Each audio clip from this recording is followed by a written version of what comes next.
If you carry a firearm and discharge your weapon in self-defense, you could face hundreds of thousands of dollars in legal fees and expenses. So carry the protection of CCW Safe, Self-Defense Legal Services membership. Upfront payment of all criminal and civil defense costs with no out-of-pocket for members.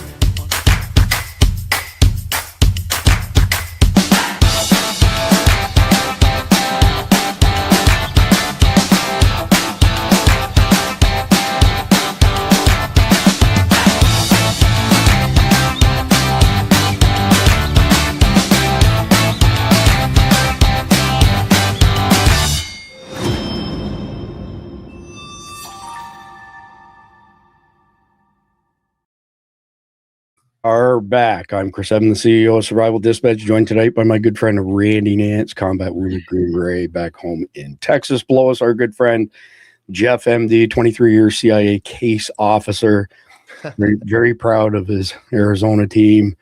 Author extraordinaire, known in-house as 007, and Mike Glover will be joining us shortly. We were chewing the fat backstage before we went live tonight, and I didn't have a chance to tell you guys. I had some, I got some bad news today. I had to consult with a divorce attorney, and I've been through a divorce before. It sucks really bad, but my wife hid the carnival, and she hid almost all of my Wasatch Wagyu jerky, and said, can't be the only thing that I eat." You're justified. A guy can only take. He had it coming. I mean, it's, don't mess with a man's food, and so we'll see. She'll change the combo on your gun safe, and then where are you? I mean, them's fighting words. Well, are you trying to put me in an even worse position here? I mean, come on now, we're supposed to be friends. All right. Tonight, in the next episode of our Long War series, we're going to be discussing these Islamic strongholds, places like Dearborn, Minneapolis, Patterson, New Jersey, Plano, Texas, and the list goes on, and shielding radical jihadis and sleeper cells. But before we do that, we're going to knock out the conflicted question first. So let me make sure I get Jeff up on the other stage. I had a chance to get Randy up already, and we'll bring Mike on in just a minute. I see he's getting his gear together backstage right now, pardon me. So weeks after society collapsed, the lack of utilities and comforts of everyday life turned cities into death traps. Where would you bug out to if cities as we know them today were no longer safe and habitable? Where do you think everyone else in the same situation will go? So interesting question. That, by the way, this is from conflictedthegame.com. Most of the questions have some element of morality, hence the name Conflicted. We'll answer this question at the end of the broadcast. We'd like to see your answers in the live chat or the comment section down below. I'm going to bring up one more thing I want to mention. You're going to hear me mention a few times between now and next week. A whole bunch of us are going to be at the Vets Tactical booth next Wednesday, 12 p.m. local time in Vegas for SHOT Show. All the names that you see on there. So Keith Graves will be there. And they're holding a competition with the Vets Tactical Capolster, how fast you can draw and get on target. And they've got a simulated setup that's kind of like sitting in your truck, drawing and shooting. Mantis has sponsored it. We get some badass prizes. Everybody from Carnival, as you can see, to Wasatch Wagyu. I'm going to be giving away lifetime SDN memberships. G-Code's throwing in a bunch of stuff. Offgrid.co, they make the Ferraris of Faraday bags. It's going to be pretty badass. But next Wednesday, 12 p.m. local at SHOT Show in Vegas. So with that being said, let's get Mike up on stage here. Good evening, Mr. Glover. I don't know if you got the beginning here, Mike, and I know that you know the trials and tribulations of Carnival and Wasatch Wagyu, but I had to consult a divorce attorney today because Cindy she hid all the Carnival and she hid my freaking Wasatch Wagyu on me. She said, I can't eat this and nothing else. So I was talking to Greg. I got to ask you a question. How many of these did you eat today? I ate 3 this morning, but if you eat it all, they can't get it. You just got to put it in you. That's your cachet, your survival cachet. So how come you're slacking? How come you only had 3? What's going on there? Well, I have a bad late night CBD and and meat stick habit. I don't like the way that sounds when you say it out loud. Oh my God. That's funny. All right. So I've got a few crazy things at the beginning of the broadcast first sit rep before we get into the main topic. And Mike, I can't remember if you sent this or the guys from Carnival sent this, but warning, profanity warning. This is a crazy liberal. By the way, Mike, I got tired of, like everybody else, calling the crazy eyes SSRI eyes. So I've coined a new term. I call it the 1,000 milligram stare. It's kind of like the 1,000-yard stare, just different. But it's after you take 1,000 milligrams of SSRIs. This is prime SSRI 1,000 milligram eyes. Do they have the hoop? Wait till you see this. I don't know if this old bat has them or not, but I can't imagine behaving like this as a youngin', let alone a senior citizen. But welcome to the state of Washington. I'm gonna have to reload this because it's Instagram and it always starts on its own. So give me a second here. Here we go. Listen to this. Hey, bro, what kind of bird is that? Huh? What kind of bird is that? First. Not really sure. I think it's a legendary parrot.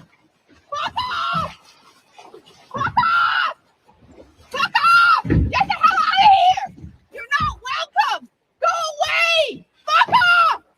Fuck off! Fuck off! Fuck off! Fuck off! Fuck off!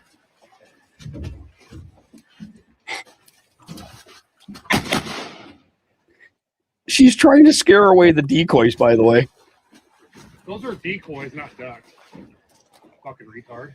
Oh, fuck off! We don't want you shooting around here! I don't give a fuck. I don't want you walking around here. Oh, fuck off! This is public property! Exactly my point.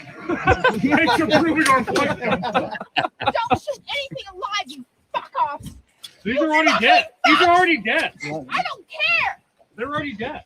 I don't like shooting you, fuck off! You fuck off! Those birds identified as dead already. Oh, fuck you! Fuck you! Fuck you! Oh my God. Mike, I got to come to you first on this one. I mean, we have an epidemic of mental illness. What do you make of that? Oh, it's not surprising. I mean, I am not surprised by anything anymore. In fact, the talking point of like, I can't believe this happened or this is surprising to me. I don't even use that term anymore. It's just expected at this point. And that is not surprising to me at all. And oh my gosh, I'm a duck hunter too, and that drives me crazy. Well, as a duck hunter, do you not think she did a pretty good job of calling them in? I mean, it kind of sounded like a duck call. A big duck. Oh my God, just freaking brutal. Jeff, do you want to weigh in on that thing? I mean, can you imagine behaving like that as an adult? I don't know if Jeff can hear me or not. Jeff, do you want to chime in on that one at all? Well, I'm not an adult, so I really can't speak from that perspective. But no, we saw this, and my wife and I were laughing, going, "She sounds like a bird, like some parrot or something, just screeching at the top of her lungs." And somebody, one of the listeners or one of the viewers, needs to come up with a really good name for that bird, because it's just like, Mike, you sound like a kookaburra or something, you know, one of those bizarre Australian birds that make just weird noises. But yeah, she's a joke. She really is. It's unfrickin' believable. I see Mike bounced out and back in again. Randy, do you want to comment on the kookaburra? So I thought the same thing, right? It sounded like some kind of call. It didn't sound like a duck. But, you know, hey, Jeff, maybe it's the fuck off bird. I don't know. Maybe. Yeah. Well, it's a kookaburra. That's for sure. It's definitely a cuckoo. It's part of the cuckoo bird family. No doubt about it. I was thinking too. I was like, just keep egging her on, because the way she's screaming, her voice is not going to last very long.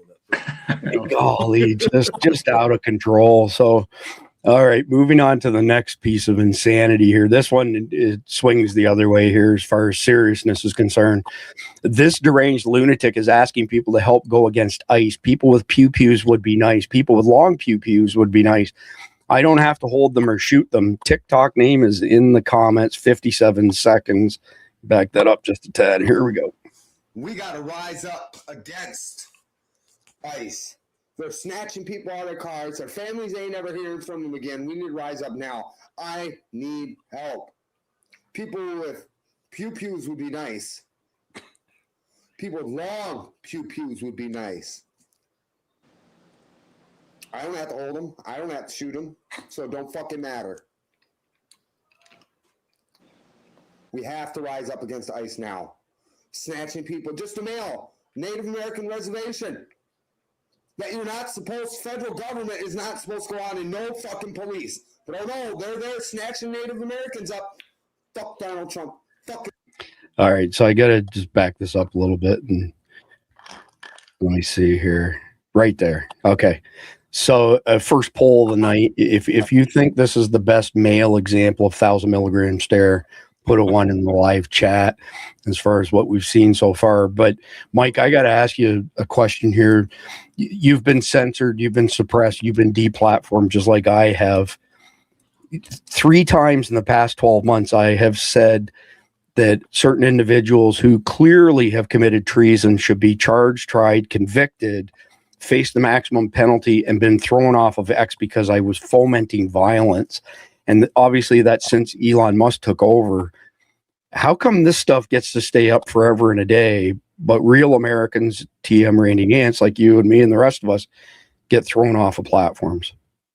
Well, I think that's that pendulum swinging in the other direction, right? I mean, when we were getting deplatformed, I was losing my business, my livelihood, thinking that I had an amazing opportunity being a civilian, having served so much of my life in the military, and was grossly disappointed by it all, as the government basically targeted me and shut my entire existence down. I'm surprised they didn't put me in prison.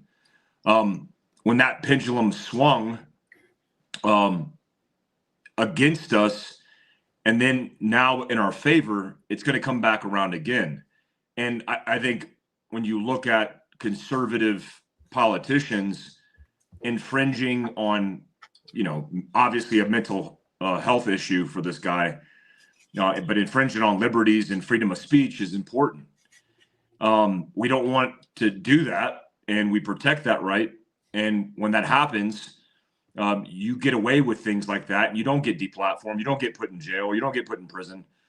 And so it's a conundrum, because the fear is it's going to swing back in the other direction. And I've heard the talks about this, like, the analogy or the example of ICE enforcing the law. But like you stated on X, you lined out a protocol or process that's legal and part of our justice system. This guy's lining out violence against federal agents, and it seems like a odd double standard. But I mean, the Supreme Court's weighing in on whether a man is a man and a woman is a woman, hearing literal doctors who can't answer the simple question. And so we're in bizarro world. Welcome to it. And I don't know if that's the beginning of the end or the end of the end. Yeah, bizarro world indeed. Jeff, do you want to comment on this? Like, how come these guys can spew this stuff, but if we do it, they smoke us instantly? Well, let's look at this guy. Okay, he says we got to rise up. He apparently has already risen up. He's risen up against personal grooming. He's risen up against oral hygiene, and he's risen up against haircuts done by somebody other than a street person. This guy is obviously a lunatic, and he's a loser. And when I say, let losers speak, so you know who the losers are. Yeah, what's the old adage? Sometimes it's better be thought of as a fool than to open your mouth and remove all doubt. Yeah, but I mean, look at this guy. He looks like a homeless person. I'm surprised he found a phone to scream into. Can Probably you imagine? A Obama phone, but Yes, that's what I was going to say. It's his own illegal alien. Yeah, it's an Obama phone. yeah, you saw his grill there. Can you imagine how bad this guy's breath is? Like, his teeth are. I mean, he's got yellow teeth. They're nasty. Yeah, he's just gross. Yeah, I don't know if he's British. One or the other. He could be just British. Oh God, yeah. You want to pile in on this one, Randy? Well, I've seen a couple of comments I thought were really good. One said he's inbred, and he probably is. Another one said he's a meth head, and he probably is. But obviously, he just started because he does have a couple of teeth left.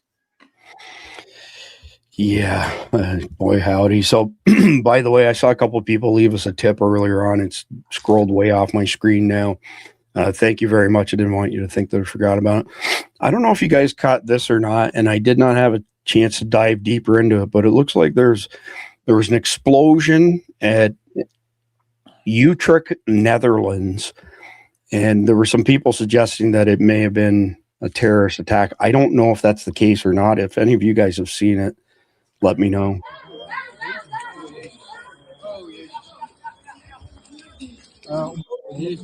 Definitely got some debris. Yeah.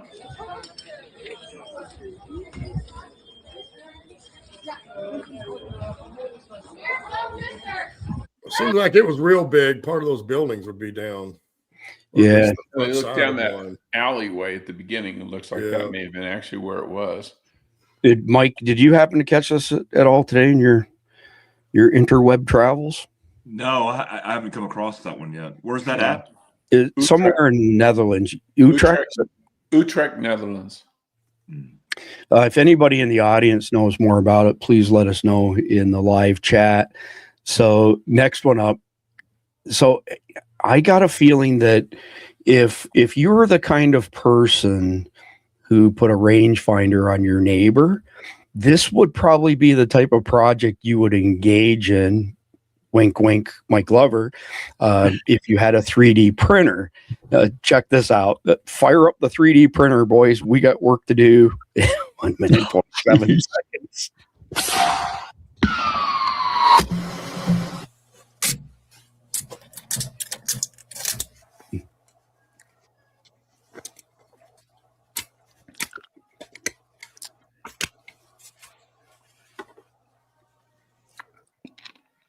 Looks like a mortar round. Well, it's not far off of a javelin either. Yeah. I don't know what the heck he's propelling it with, but check this out. Sounds like it's air. Compressed air. Yeah. Boy. I want one. That's what he does with these things.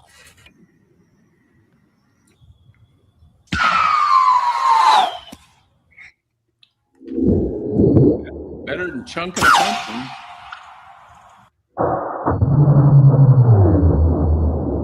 They use those for golf balls too. I like this thing better though. Yeah. Watch this.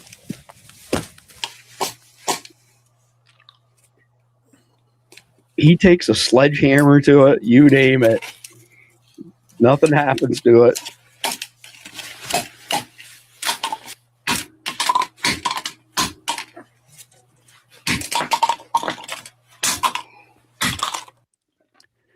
So, Mike, what do you reckon the velocity was on that thing? It's high, but it's a light. It looks like a light projectile. I had a potato gun, or I've created potato guns Right on. when I was young that were just nasty because the bullet weight of a potato is a lot different than plastic. So respect to that guy. That's actually pretty cool that he's doing that kind of stuff. We used propane. We used all kinds of different things to launch potatoes, but that was more like a mortar round. That looked like an RPG.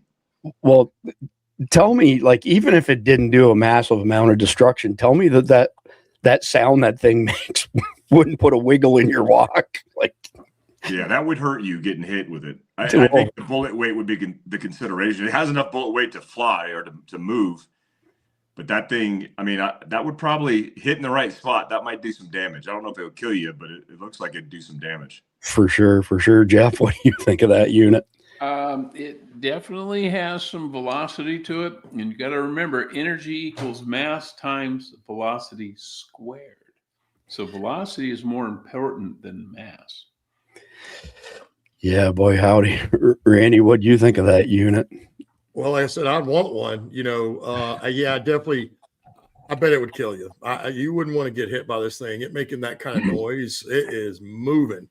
And, I thought it was funny because Mike talked about the potato gun. They have, I don't know where it is up north somewhere, probably in Ohio, but they have some sort of pumpkin tossing contest where they use these big air cannons And I mean, they're big, much bigger than that, but they're shooting that pumpkin at least as far as that guy just shot the whatever that round is. Well, speaking from experience, it's all fun and games till somebody loses an eye. Oh, So for sure.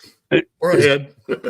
So here we go with another one of these lunatics spewing stuff that would get any of us deplatformed in the blink of an eye.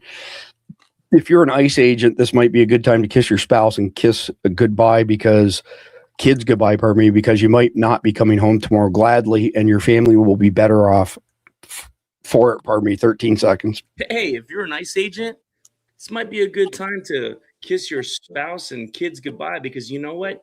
You might not be coming home tomorrow. Look at that right there. I think that might actually be the 1,500 milligram stare. I don't know that we really have anything more to comment on lunatics like that not getting, knocked down. Well, I was just going to say, Chris, he should be careful because sooner or later we are going to rest. That guy goes to prison. Guess what they're going to turn you into, buddy? Yeah, he'll be Bubba's best friend, right? Check this one out. This one's even more disturbing. So, Black Panther Party member threatens to kill ICE agents. I'll put a hole in their chest the size of a window, fuck around and find our interactions with the police and ICE. 1 minute, 18 seconds. This is Black Panther Party at ICE protests in Philly. Run up on me. I guarantee you they won't. I put a hole in their chest the size of a window. Safe line repair, safe line replace. That's what's going to happen. They touch me. Unarmed woman was killed by ICE. If you think you're about to come and brutalize the people while we're standing here, fuck around and find out. Our interactions with the police and ICE, and we hold them accountable. We patrol the community and we hold them accountable. The Black Panther Party for Self-Defense, we're the same Panther Party from back in the day, but we're a little more aggressive now, you dig? Carry bigger guns and we don't take no shit.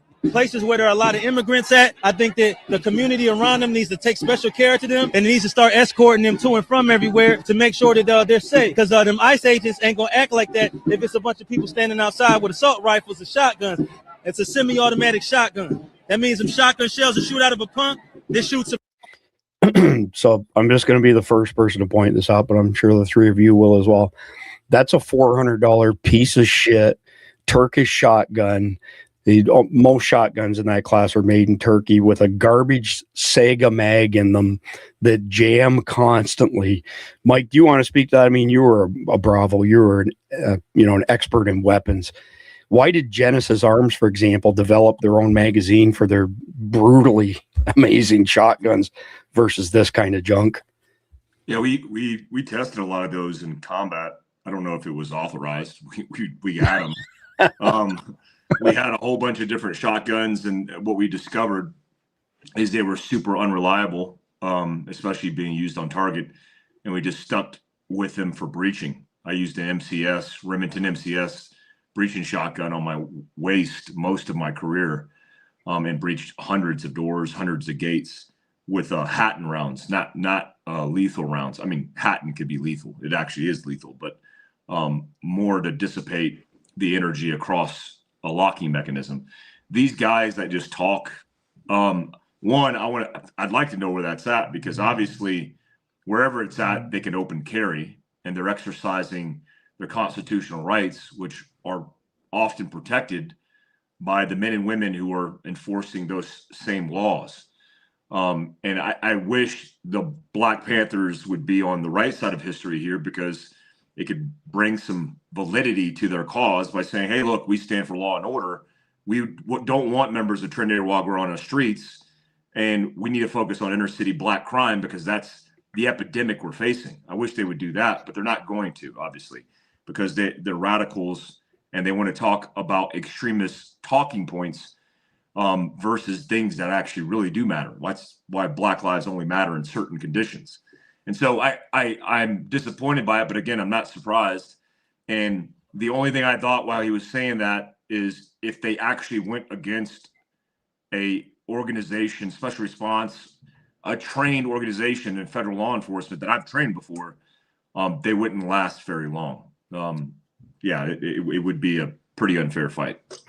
So that was in Philadelphia, number one. Number two, like I said, that's a Turkish made. They're garbage. The magazines are garbage. So this is a low-tech way of doing this. I'm just going to play it off my phone. But Mike and I were in Ruskin, Florida a few years back, and Genesis Arms were there. They make the most badass fully auto shotguns. Now, this is a short clip of Mike dumping a 10-round mag. Let me get it up so it's I'll play it quickly here. Let's see.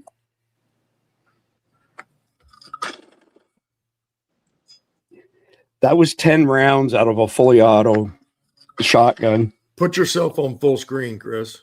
Okay, yeah, Can't good. see the phone. Yeah.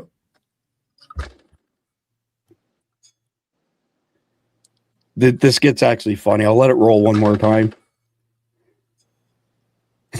Oh, is that me? Yeah. So this guy here, the RSO that they had that day, he says to Mike Glover, he says, "Hey, make sure you do this and make sure you do that."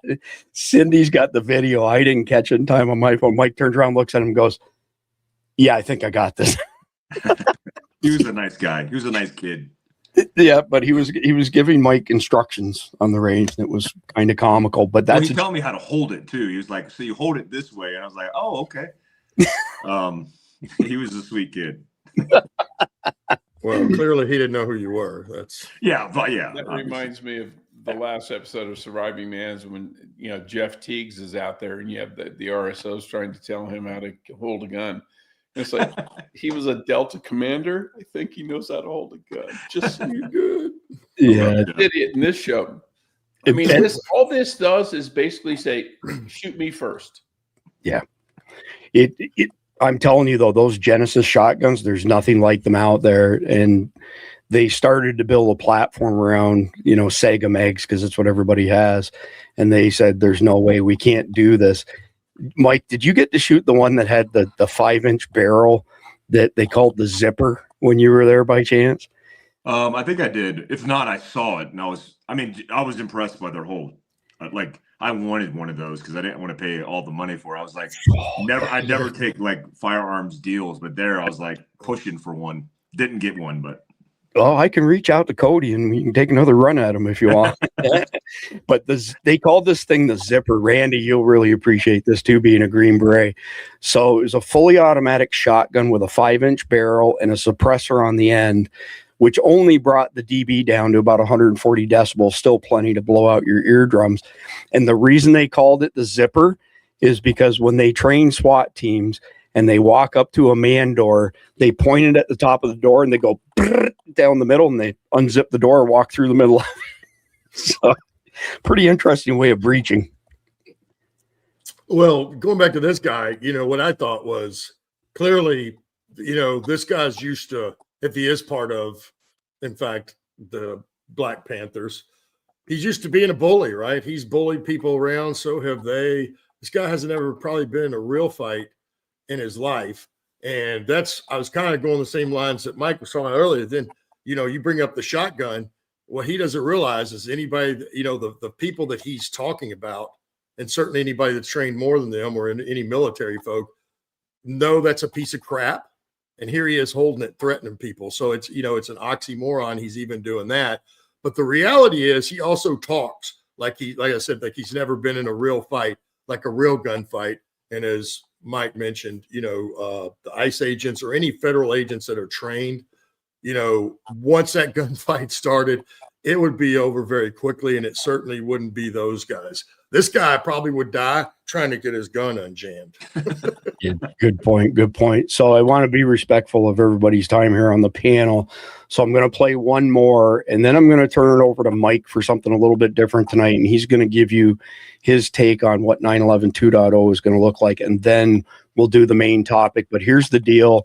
I'll start a poll right now. I've probably got, 7, 8, 9 more funny, lunatic videos. If you want to see them, when we wrap up this video, I will stay by myself and play them if enough of you want to see them. If you want to see those extra ones, just put a 1 in the live chat and I'll keep an eye on it here. If not, that's cool as well. But we do have a new female champion. Not exactly the 1,000 milligram stare. There's no ifs, ands, or buts. This is a bare minimum 2,000 milligram stare. Check this out. And if you can't read the verbiage on the image, it says soft girl era interrupted by the ICE raids. 11 seconds. Bring the lion out. Bring the lion out. Bring the lion out.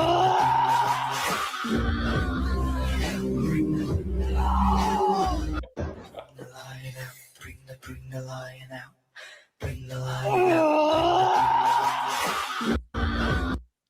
Okay, tell me that's not 2,000 milligrams. I mean, if you actually, it's 3,000. Okay, let's do a quick poll. I don't want to confuse with the other poll that we're running right now. So if you think it's 1,000 milligrams, put 1,000 in the live chat. If you think it's 2,000 milligrams, put 2,000. If you think it's 3,000, put 3,000. Mike, serious question. So we have this massive percentage of young white females taking massive doses of SSRIs, which causes suicidal ideation, homicidal ideation, this crazy behavior. How do we solve this? I don't think you do.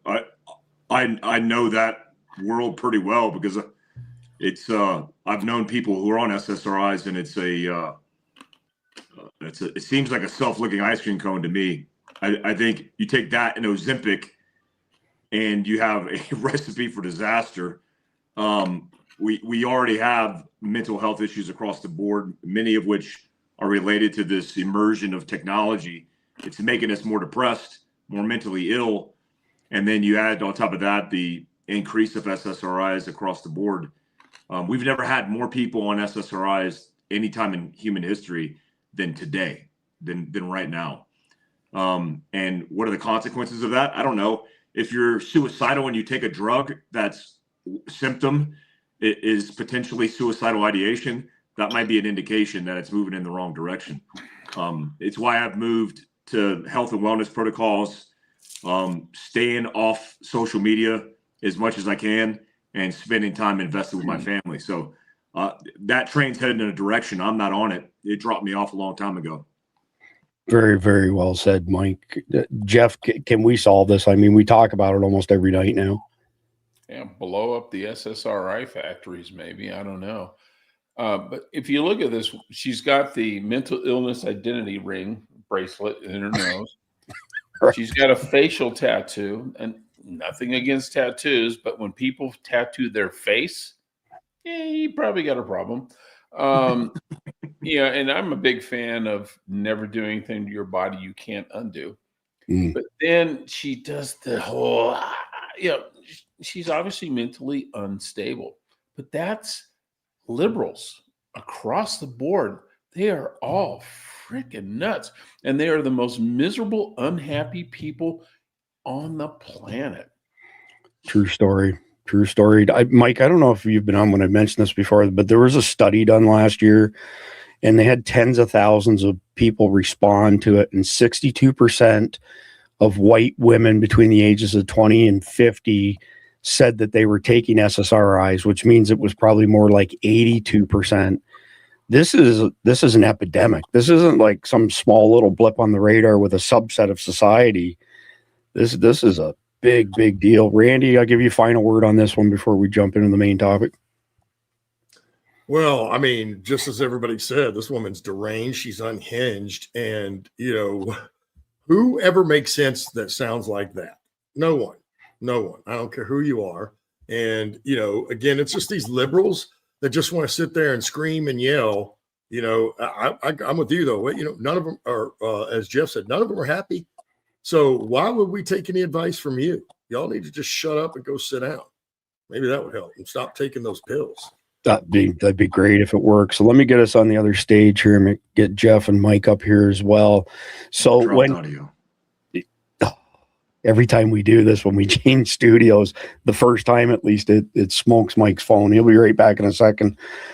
So the preface here is that when Clede and I wrote this 144 episode Long War series, the problem with doing series is that the people who missed the previous episode won't watch the next episode because they lose context. So we put a lot of thought and effort into this.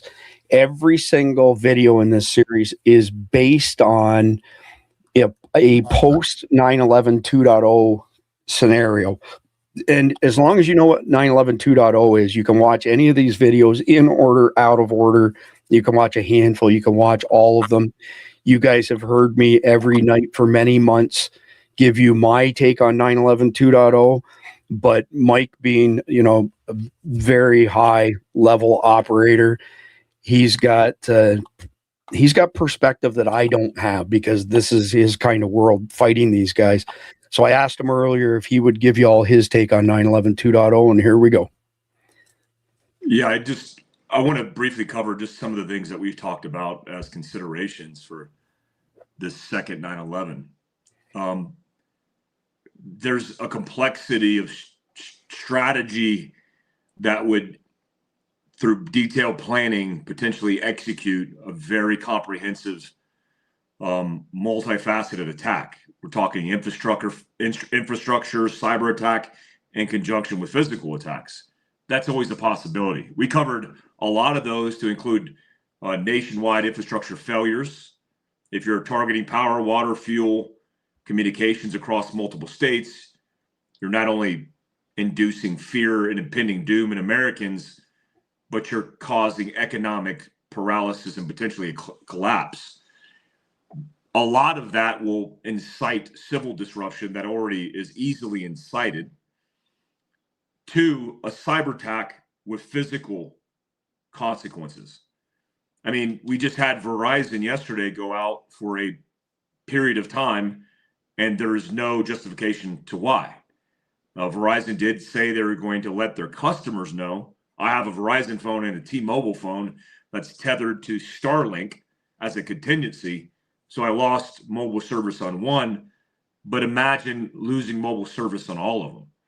That, in conjunction with financial systems frozen, you go up to check your stock and everything's turned off. Air traffic's halted. Hospitals are disrupted, and critical services are disabled. Again, that paralysis is just part of the problem. That temporary consequence in your life is just part of the problem.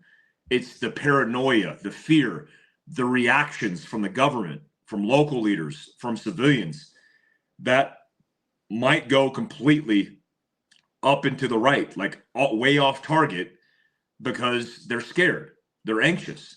There's no better tactic to seize a nation and bring them to their knees than create fear and impending doom in their psychology, waking up daily worried about if they're going to make it through the next day. Number 3, domestic extremist mass casualty event. High visibility attack. I talked about this today in a segment of my content. It doesn't have to be that complicated. The Mandela Bay shooter, with no apparent motive, loaded up guns up and down a hotel elevator until he got enough that he needed to conduct his attack, killing 60 reported people with 850 casualties. One lone shooter. I happen to believe there was more than him and more than meets the eye. But I will say that it doesn't take a lot of effort to conduct a domestic extremist mass casualty event. 19 terrorists with box cutters got on planes and conducted the most deadly attack in American history with motivation, not with capability, but with motivation. They said they had bombs. They didn't have bombs. They had box cutters, and they were able to do what they did. Coordinated attacks on soft civilian targets is part of that. We talked about hospitals, we talked about schools. A good thing is more schools, including the schools that my kids go to, are starting to take this serious, and they're doing drills, practice, rehearsals. That's good. But the unfortunate thing about this idea of soft civilian targets is you are never going to be in a posture ready to counter that attack. That's why it's called a soft target. You are not prepared. You're ill prepared. You don't have security. You don't have a guy at the front door. If you have a guy at the back door, there's vulnerabilities that are many. And a soft target happens to be the one with the most. So how hard is it to kill civilians? It's not hard. But doing that coordinated across the country in one swoop with the promise and propaganda with more to come, or in conjunction with the other ones that I talked about, is potentially the worst case scenario. Look, terrorists keep it simple, stupid. They don't need to have a lot of tech integration to terrorize a population or a country or the world. ISIS has done a good job at doing that, sending out really poorly scripted propaganda, greatly infused with content, with a message that's very clear, but that's all you need. You just need to incentivize those that believe in the cause to go out there that are true believers to execute their intent. That's the fear I have, is not only those things that I listed out, but I'll just add the plus in closing: domestic terrorism. Because all the things that we talk about in the show, including these Karens who are losing their minds literally, the male version of the Karens saying that they're going to conduct attacks or incentivizing people to conduct attacks, the politicians of those towns and of those cities motivating people to get out there and do something about it. We've never seen that consolidated effort so intense, whereby nobody is being held accountable. How the mayor of Minnesota or Minneapolis, Minnesota, is not in prison right now boggles my mind, because if I got up on a platform and did that same thing, I would be arrested for inciting violence. It's what he's doing. It's what Sean King, a white dude pretending to be black during the BLM protest, was doing. And nobody was held accountable. They just profited off of the tragedy that was happening. I think that is the potential plus. If I'm a terrorist, I'm just going to sit back, lay idle, maybe feed the propaganda machine and get these idiots to do it for me. Why would you point all the allocation of resources on you as the target when you have plenty of Americans who are willing to do it for you? And so I've never kind of framed this before out loud. I said it's a potential threat. Under the Biden administration, the number one national security threat, as listed, was domestic terrorism or white nationalism. It was actually listed as a sub-component to the title. That is insanity to me, because if you look at who's actually conducting acts of violence, like literally conducting acts of violence against ICE, it is these people. And that's scary, because that isn't a time and place that massive agencies that you pay taxpayer funding for are going to be able to see. It's that lunatic on TikTok who decides, yeah, today's the day, and I'm going to do this for my cause, and we'll see how that works out. It won't last long. The capability is not as strong, but potentially there's Kickstarters. These idiots see what's happening. They're motivated when one of these guys gets killed for trying to kill a federal officer, and then it incites them. Take that stacked with mental illness and the loss of purpose in everybody across the country, you have a recipe for disaster and terrorism that already exists in microcosms across the country. Will this happen? I'm not the intel guy. You got to ask Khalid or one of the intel experts. I'm the ops guy. It eventually will happen. When it does, my advice to you is you just need to be prepared. Not as a country, not as a state, not as a town, but as an individual. Start resourcing more self-reliance into your equation, building contingencies, and be prepared to defend yourself and, most significantly, your family. Everybody else will catch up. You don't have the opportunity to fix everybody. Worry about you. Worry about the people that you love, and you'll be fine. That's all I got. Yeah. Well, gee, thanks. I mean, I think we'll just end the podcast here, because how the hell am I supposed to follow that? But anyway, great synopsis. Very much appreciated, Mike. I don't know if y'all are aware of this or not, but since he hit on the mental illness and SSRIs again, Washington State and Oregon allow farms to take waste from human sewage treatment plants and put it on their crops. And there are now studies that show that there are individuals who live in those two states that have higher levels of Xanax in their bodies than people who are taking a very high dose. It is so pervasive. So human excrement put on farmers' fields, and then people eat the food and then get the things out of it that's in there. California last year approved the exact same thing. Our food supply is just going off the rails these days. So with that being said, the main topic tonight is ethnic and cultural enclaves, self-segregating communities, identity-driven enclaves, creating fortress zones of culture, ethnicity, and faith and terrorism. So you've got enclaves like Dearborn, Michigan, Minneapolis, Patterson, New Jersey, Irving, Texas, and the list goes on, that are forging the networks for 9/11 2.0 and the follow-on attacks.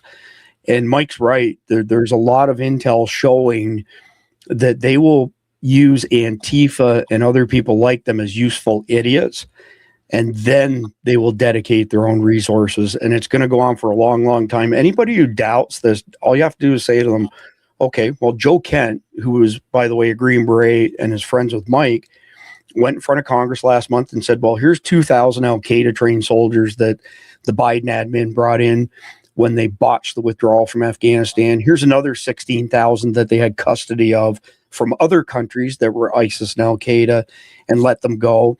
Then go back to J.J. Carroll, 24-year CBP special agent. He is now an ICE agent who dug through everything from Mayorkas's DHS, and basically the lowest number that you can come up with is 200,000 special interest aliens released into the country by Mayorkas. A special interest alien is either a known terrorist or associate of a terrorist group or a supporter in some manner. So with those kinds of numbers, which the real number is probably much larger, how could anybody in their right mind say, well, yeah, well, we let all these terrorists into the country, but they're not going to do anything. They don't hate us that much because they're really going to like our way of life. Yeah, I got waterfront property to sell you in Arizona. So with that being said, 5 segments per usual. First segment tonight, the rise of self-segregating enclaves in American cities. So over the past couple decades, waves of immigration from Middle Eastern and African countries have led to tight-knit neighborhoods popping up in places like I already mentioned, Dearborn, Michigan, parts of Minneapolis, where folks stick together based on shared faith and culture, turning regular city blocks into spots where Arabic signs outnumber English ones, and local shops cater only to halal. These spots start small with families moving in for support networks and mosques as community hubs, but they grow into full-blown zones where outsiders feel out of place, and rules from back home like dress codes or business practices start overriding American norms without anyone batting an eye. What makes it tricky is how these enclaves lock in by design, with high walls of trust among insiders, keeping law enforcement and neighbors at arm's length, or even usurping local law enforcement, which has happened in Dearborn in particular, creating these bubbles that shield everything from daily life to bigger secrets, all under the radar of attacking us, attacking America.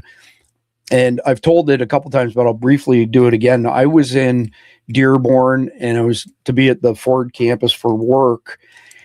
And I had an old GPS. This is 2003. And I was trying to find the hotel, and it just, this GPS wouldn't get me there. So I end up in this mall parking lot, and I notice there's a cop car in every single lane. So I pull up to one of the lanes and I said, hey, do you know where this hotel is by chance? My GPS not taking. He's like, son, what are you doing here? Follow me. So I follow this guy. He takes me over. I was staying at the Ritz-Carlton. You can look it up. It's directly across from the Ford campus, across the interstate. He said, what are you here for? I said, I'm here for work. He said, don't go back there. He said, that's Muslim only area. That's a no-go zone. Didn't you see all the cop cars? I'm like, yeah. He said, yeah, you can't go in there. You'll get mugged, beat up, or worse. And that was 2003. Now look where we are today, and also look at what the Muslim Brotherhood and CARE have done with these mosques, especially in Texas. The country will go the way Texas goes, as far as them being hubs of indoctrination. In many instances, we know that hospitals across the country have mosques where nobody's allowed into the mosque, but the imam and whoever he takes in, that it's highly likely there's, a cache of things in there that aren't good, weapons, et cetera, et cetera. So with that being said, I'm going to come to you first on this one, Jeff. And my first question for you is, how do you think everyday folks in these neighborhoods justify keeping to themselves so much and clearly supporting anti-American actions to the level of terrorism? Do they feel somewhat empowered or something? Because I feel like they think that they've hit some sort of critical mass in the past year or so and that they can just do whatever the hell they want. You're on mute, Jeff. I know. These are people who their entire life is built around their religion. And, that's fine to a point. There's a lot of people who are Christians who pride themselves in being Christians, but it doesn't drive everything about your life 24/7. And it certainly doesn't include basically calling anyone who doesn't believe what you believe an infidel who is worthy of being murdered. And there's a lot in Islam that says that. It is okay to kill the infidel. It is okay to tax the infidel more than you would the Muslims. They have that. It's part of the Quran. And, Christians, if you look at Christian culture, they may say, yeah, we don't believe in Islam. We don't believe what it says, but we believe that, all people are good. All people are created in God's image. And if anything, we're there to try to bring them to Christ. But you don't kill them if they say no. In Islam, if they don't accept Allah, you kill them. And that's the big difference. Yeah, good point. Really good point. Randy, coming to you next. I'm curious what your thoughts on as to why we haven't heard of barely any pushback against this. Now, I understand that there was some proposed Islamic development in Oklahoma that was shot down last week, but that's the exception, not the rule. Why are people so complacent about this, Randy? Well, I don't think people are complacent. They just didn't have any idea that it was going on. And if it doesn't make the news, then how are you going to know what's going on? Unless you work for one of those organizations or agency or somebody in your family does, you're not going to know. It's no different than I didn't know how bad Irving was, so I came back here and drove through there. I didn't know about Plano until I heard about it about a year ago. And it's because, you ask why? Well, it's because the powers to be clearly, and we've already mentioned this many times, and the proof is out there in multiple ways, have embraced this jihadi ideology because that's what's going to help them get across the finish line. That is why they're bringing them and pumping them into all the Western countries as fast as possible. I mean, Europe already was well ahead of all of us. We've caught up with the Biden years with all the people they brought in. And then we got people over here, even in the chat, talking about our Yemen brothers and sisters. There is no such thing. If they're from Yemen, they ain't our brother and sister. It's just a fact. They come from a different part of the world. They have a different culture. And it's no different than, and I've mentioned this, as you know, when we went over to Iraq or Afghanistan, thinking we're going to turn these places into a democracy, it's not going to happen. One, because most of those people there don't want a democracy, and every single country on the borders of those countries don't want a democracy there. And they don't even understand it. No different than we don't understand why they do what they do, except that it's jacked up. Now, they may think the same thing about us, but the reality is what we're talking about is legal, it's moral, it's ethical, and what they're talking about is not. So I don't care what guise of religion it's under. It's just not. And so, as you know, I'm not a big fan of Islam. And I always point back to, well, let's just show us one country that's an Islamic state that is doing well. None of them are. How about let's find one that isn't fighting with everybody else they know? There isn't one. How about where the people are happy? There isn't one. And, right now they're all focused on us. But as I mentioned to you, Chris, and the other two on the panel know the same thing. When I was over there, everybody hated everybody. They all hated each other. They were all fighting. They were all killing each other. The only reason they're not now is because they're focused on us. So Fair enough. Fair enough. I should have closed the loop on that, Randy, and said that people in these communities, like it's only been recently that I've seen any demonstrations in Yeah, Chris, Dearborn. but I live here, bro. I live here, and no one said that was going on in the news. Do you think they came on the news and said, hey, now there's a neighborhood in Plano that, you know, is discriminating against others because of religion? No one's ever said that, Chris. It's not on the news. You're No, not from this area. I'm talking the people who live at ground zero. Like even me being in Dearborn 23 years ago, when they're warning you that there's no-go zones, there's no way that the people who live there didn't know this. It's only been recently that I've seen any pushback in Dearborn, Michigan from the residents. So I wasn't talking people who aren't at ground zero, but the people at ground zero just seem to have been pretty lackadaisical. But Mike, coming to you last on segment number 1 here, if you were a local cop patrolling any of these spots, what would be your biggest worry of what's really going on behind closed doors? Well, I mean, an example would be all the fraud, waste, abuse of the systems and people. I mean, the crime is what's going on behind the scene. And it's difficult for a patrol officer or even a detective to look into those things. You need a special unit, which after the massive defunding across the nation, those are harder to find. So when you look at this situation where you know there's potentially some shady stuff going on, you get Minnesota example where nobody investigates it because everybody's afraid if they investigate it, they're going to be called a racist, a bigot. They're not going to get reelected. And so that's the big problem is, you know, if you're a law enforcement officer locally, you see all the things on the surface and you're just answering calls. You're not doing any investigative work. You're not looking into anything. And then again, behind the curtain, not far behind the Leering Center door, there's a whole bunch of corruption going on.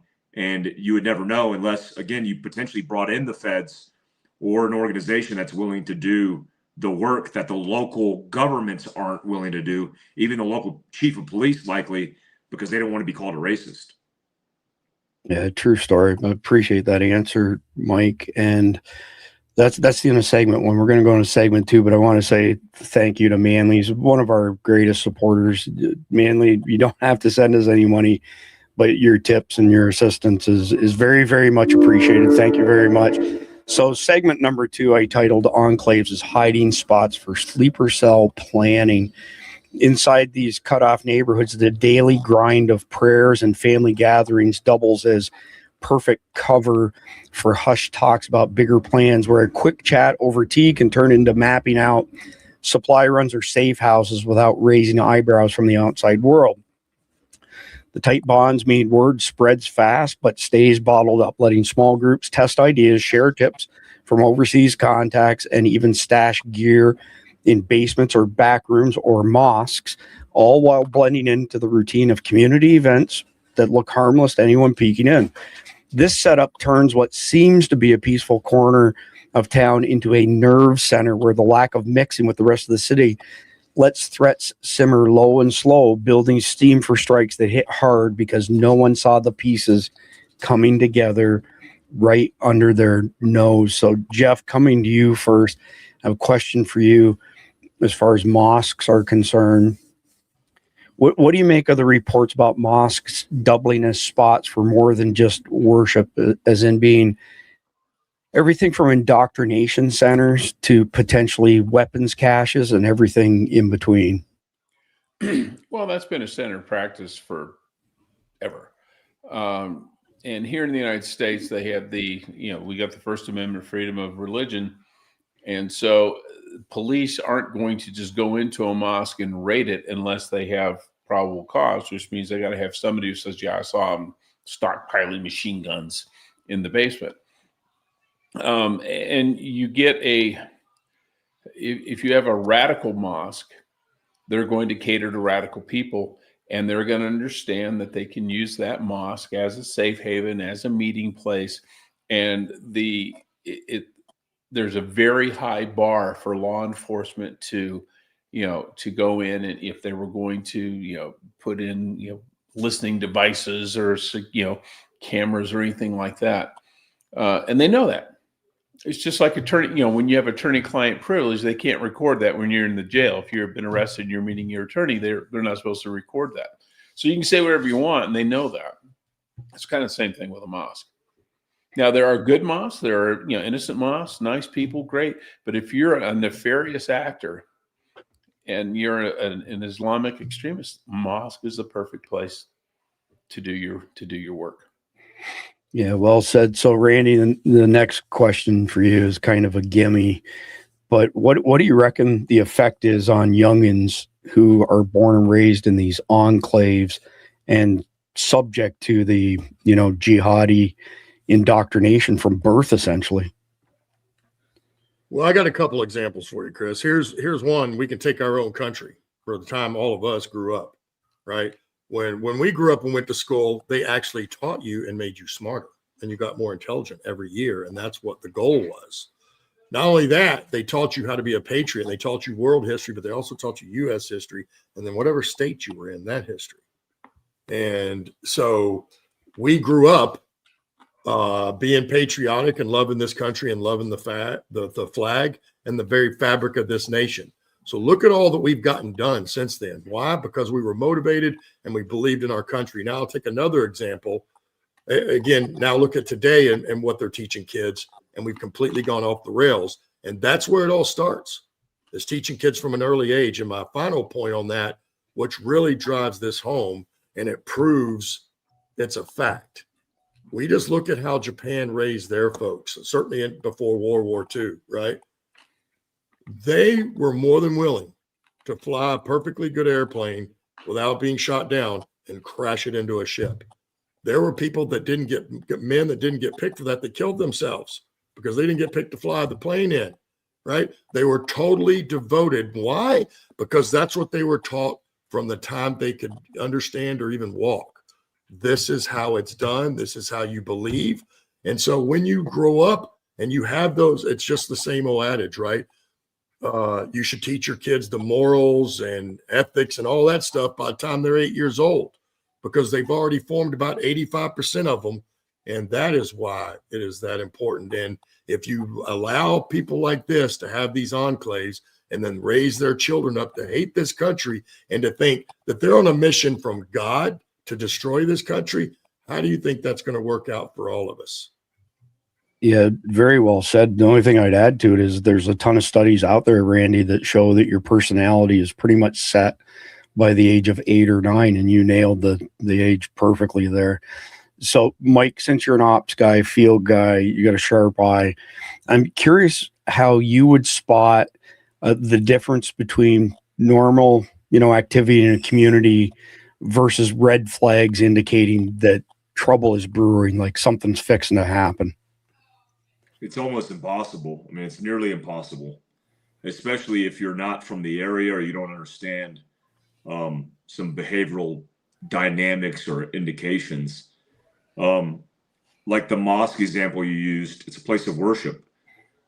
Should the federal government or should any government entity go inside of that mosque and potentially interrogate cell phones to see if there's a potential person that somebody's talking to? Not without an understanding that it could be proven in court, right? You have to look at this with a really fine-tooth comb, because when you start to look at communities and you look at parents going to parent-teacher conferences as the potential enemy, and then you allocate resources into exploiting them, and it turns out you just violated their constitutional rights, and that's about it. That's where it gets scary for me. I do think it's important that we have investigations, that we understand the complexities of terrorist plans, but I think there's a limitation that I'm willing to get on board with when it comes, especially to overseas.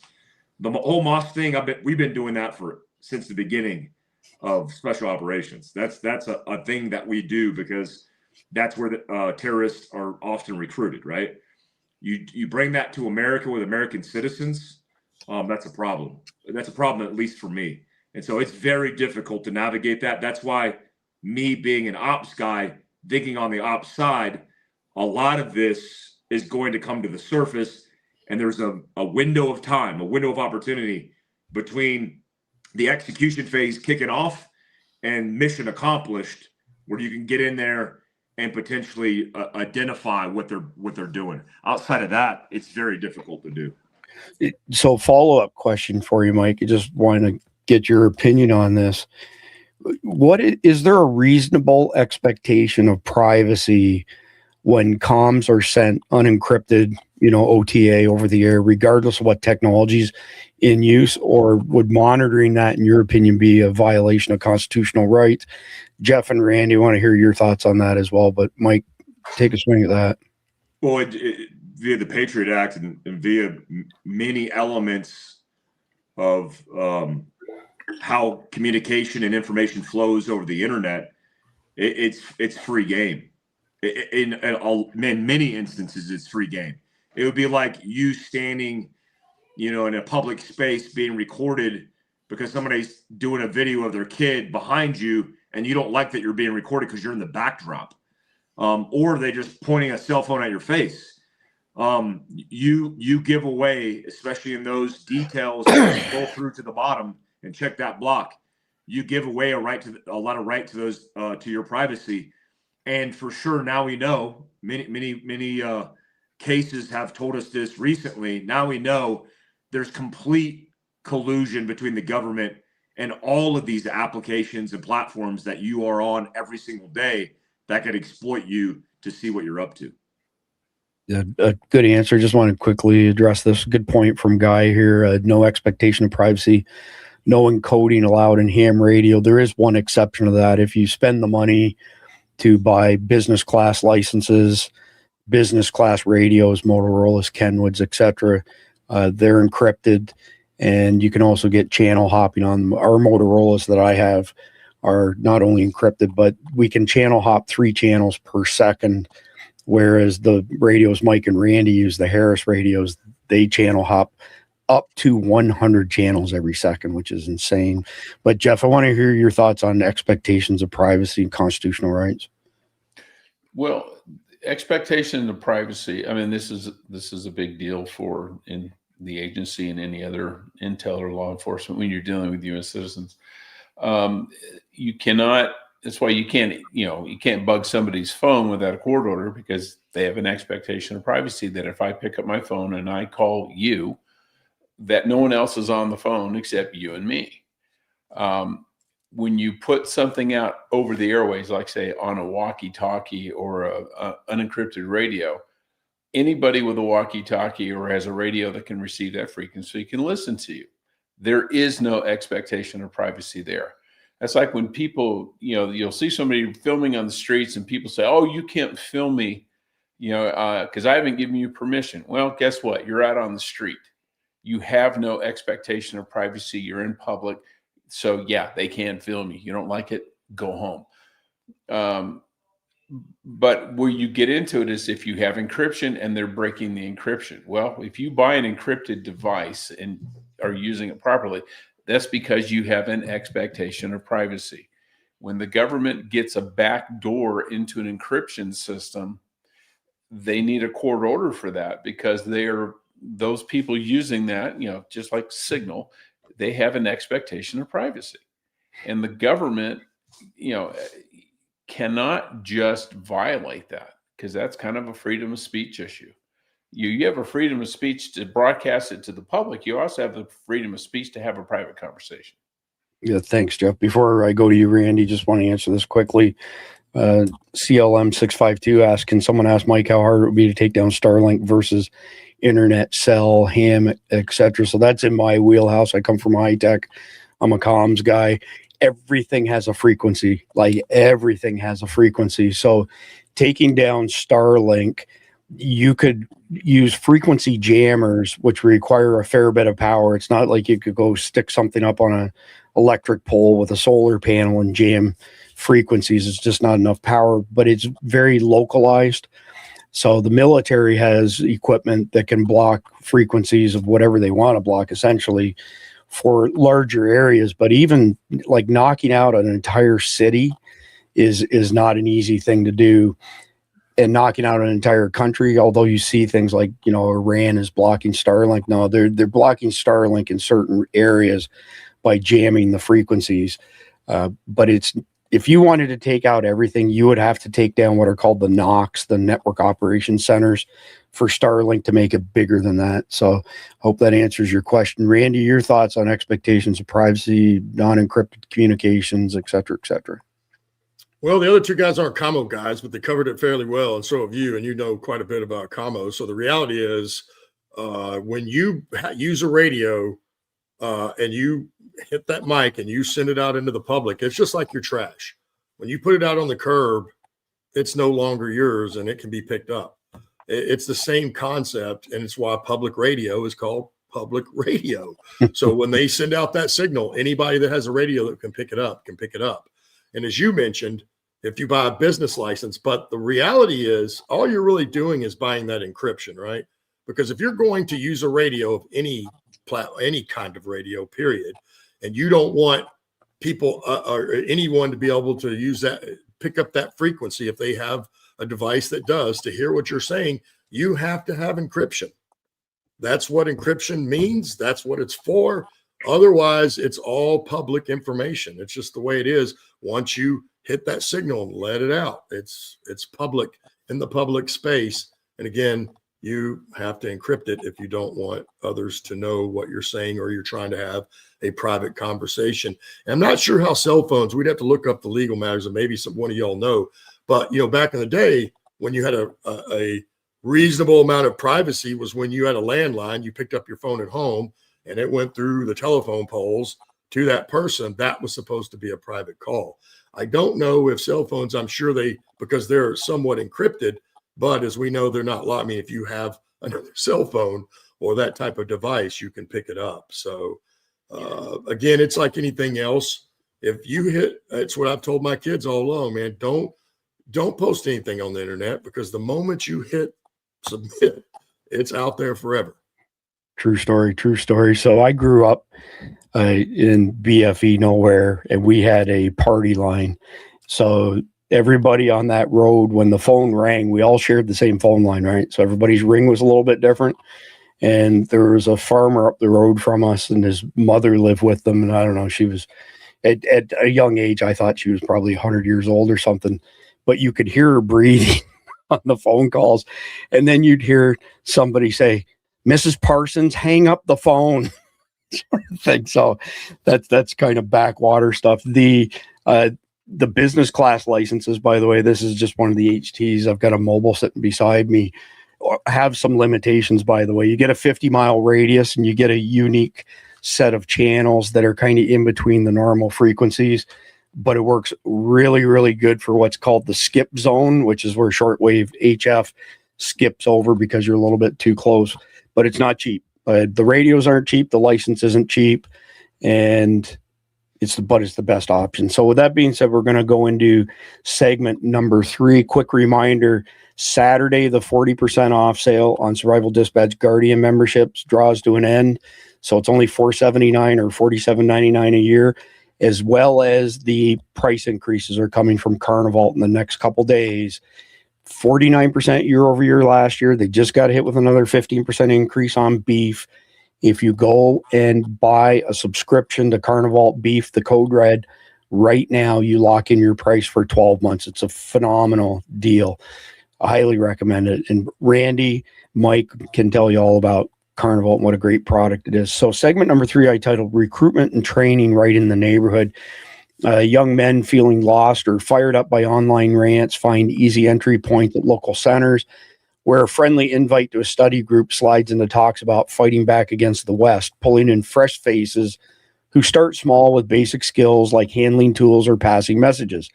These spots offer hands-on practice away from prying eyes, from mock drills and empty lots to swapping stories of heroes from afar, all wrapped in the comfort of familiar faces and shared gripes that make the pitch hit home harder than any stranger could.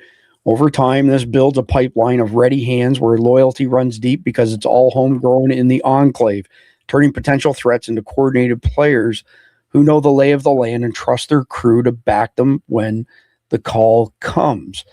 So, Mike, coming to you first on this one, what role? We lost Mike. He must have dropped off. Hopefully, he manages to get back on again. So, I'll go to you first, Jeff, since Randy was last.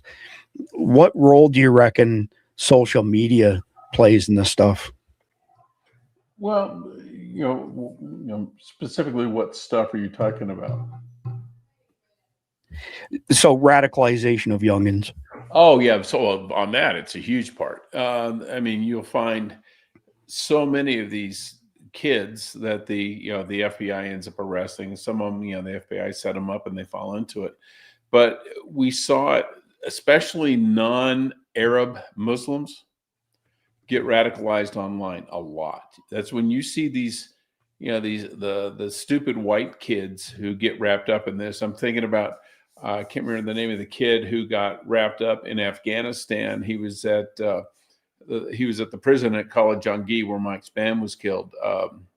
What was his name? I can see his face. But he was some stupid white kid who was like trying to find himself and gets into an Islamic chat room online and gets groomed, recruited, and he ends up being thrown in prison with a bunch of hardcore jihadis. And you get young kids who don't have friends, and especially now with this young generation, they don't know how to interact socially. They don't have friends. They don't, when we were kids, I know we always say this when I was young, but you went to football games, you went to a baseball game, you hung out with your friends. Well, they don't do any of that now, very little of it. And so they meet someone in a chat room, or they in some gaming app or something. And they just identify the ones who are bored, who are lonely, who maybe they don't have a good relationship with their parents, who meet the criteria, and they just go after them like dogs after a steak. Yeah, well said. Let me get Mike back on stage here. So, Mike, I got a question for you. I want to say, I don't know what it was, maybe 9 months ago, there were a bunch of videos on X of military aides, Muslim men training in the open in Great Britain. And I don't know of any instances like that here in America. I'm not saying it doesn't happen. I'm just not aware of that. If it did, though, if that happened here, is that enough of a red flag that it would draw the attention of law enforcement? Or is law enforcement, as you pointed out, so underfunded and undermanned that it would just slide like water off a duck's back? Yeah, I think it's the latter. I think, when they're looking at the priorities, there's a lot of, for example, FBI agents in the state of Utah that are being pulled to do things in Washington, D.C., and then they're not even allowed to do their very specific job or role because they might be doing a PSD assignment. Whatever the priority is, there's not enough.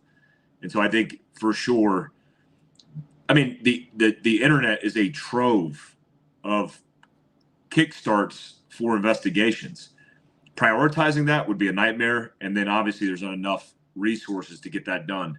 And I do believe I've seen those type of videos all over the place.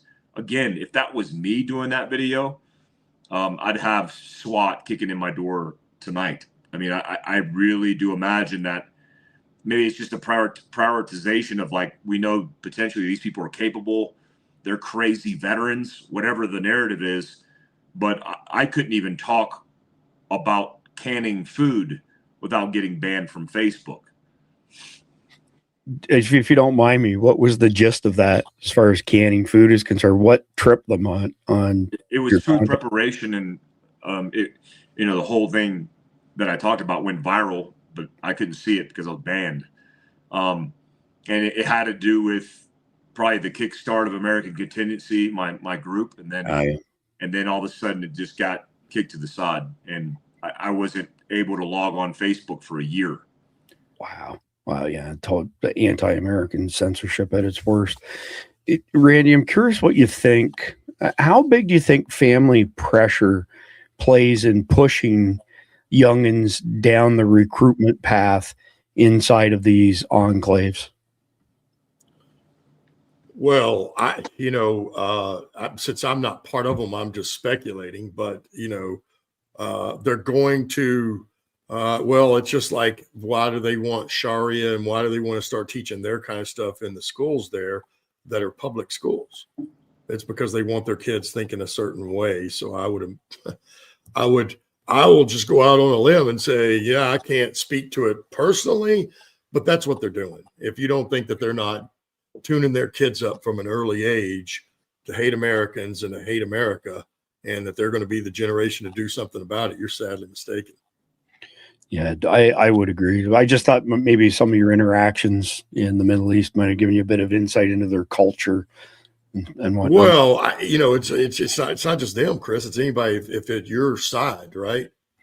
But obviously they've been telling us what they want to do for a long time, haven't they?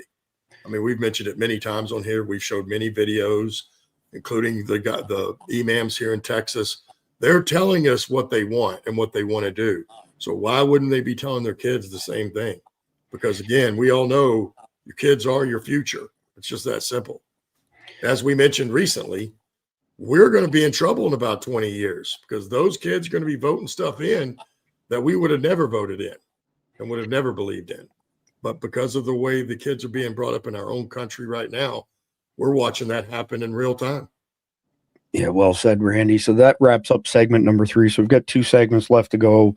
But before we get into that, I do want to mention, just because it's now germane to the conversation, that coming from high tech, so programmer, systems, network engineer, blah, blah, blah, also somebody who was censored, much like Mike, the power, the pendulum's going to swing back the other way soon enough. And then guys like us, Mike has got a big name, me to a lesser extent, we're going to be back to suppression, censorship, deplatforming, all that kind of stuff. So I went ahead and I built an Element server. Element is built on top of the open source Signal code, but it's my server and it's implemented my way. And I have total control over it. We put it up a better part of a month ago or so, and we've been inviting our guardians into it. Signal takes a shit at 1,000 users. My server right now can scale to 200,000 people. It's all encrypted. It's open source. There's no backdoors. We've got 15 channels on there. Covers everything from survival and prepping to intel alerts to the survival dispatch emergency notification system that goes everywhere. It goes to Signal. It goes to Element. It goes to our Substack. It goes to your phone. It goes to your email. It literally goes everywhere. It goes to your POC-Link radios if you have them. So that's why you see me pushing down below here in the banner to sign up as a guardian. Here's the deal. If you get a subscription or you buy $99 or more from Carnivalt or Wasatch Wagyu and you're an annual subscriber, I give you an extra month for free. Well, we have people who pay $140 a month to Carnivalt for a subscription that got their membership on Survival Dispatch for like $47. They'll never pay for their membership ever again because they've got that coming. All you have to do is just send the email to support@survivaldispatch.com. And again, you get to be on our Element server. So when the shit does hit the fan and they start deplatforming people, that's where we'll be. Once we have all of the Guardians migrated over, by the way, I've already carved a spot off for Mike and his community. It'll be completely at arm's length from the Survival Dispatch community. Maybe I'll put one channel in, for example, for a little bit of overlap. It's going to be Mike's call. But when we get hit the next time with the censorship hammer, we're prepared. And I am unaware of anybody else in the survival prepping space who has anything like this for their community other than us. So moving into segment number 4, I titled it, How Loose Borders Feed the Enclave Threat. Obviously, the 4 years under the Biden installation speaks volumes towards that. So, during that time frame, our borders look like more like a suggestion than a wall. And, folks tied to bad stuff overseas slipped in completely unchecked. The numbers I gave you earlier, those are the ones that we interdicted on their way in. How many did we not have eyes on and ended up in the country? Nobody knows what that number is. So when they crossed the border, you've heard Khalid say this, they had a piece of paper, they would call a number, and somebody would come and pick them up and take them to a safe house. Some of the worst of them, like Clede said, have been in that house ever since they came into the country. They don't leave the house. They have supporters who look after everything, that live there. They look like normal people coming and going to their jobs, but they feed them. And these people are completely hidden until the call comes to light up, their sleeper cell. So all of these weak checks that were in place, where they basically just rubber stamp people. I can tell you that suicides amongst CBP officers hit record levels during the Biden installation. JJ Carroll has told me countless times of an agent calling him and saying, I have this guy in custody. He's a known criminal, and my superior's telling me I have to let him go. What do I do? And JJ said, well, if you can afford to sacrifice your paycheck, your insurance, and your retirement, stand your ground, but they're still going to let him go. And it did tremendous psychological damage to our border patrol. And obviously it's going to have tremendously bad effects for a very long time to our country. So at the end of the day, when this flood of jihadis crossed the border, they were already set up. They didn't have to try and make a life for themselves. They had destinations, they had handlers, and it's really hard to crack down on somebody that you don't know entered the country and never goes out in public and is hiding in somebody's basement until the call comes in. So that loop, that process of feeding people into the country, into handlers' homes, it's you almost have like safe houses across all of these enclaves that are hiding the worst of the worst, that are willing to commit suicide to harm us, to hurt America, take America over. We are the firewall between globalism and freedom. If we go down, the whole world goes down. It's that simple. And at the end of the day, if we can't track who came in and we can't track where they went, we can't put a number on just how insane, how big the problem really is. So, Mike, I'm going to come to you first. And I mean, it's kind of a loaded question, but what do you reckon the stupidest thing that happened in the Mayorkas DHS during that 4-year installation that's going to haunt us for a long, long time?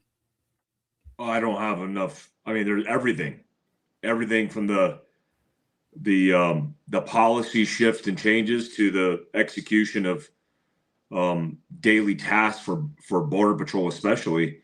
I followed that very closely and did an investigation with Mark Lamb, our mutual friend in Arizona, because I wanted to see how it was advertised that basically all the policies of the administration was causing this paralysis in supervisors basically given permissions to do jobs on the border.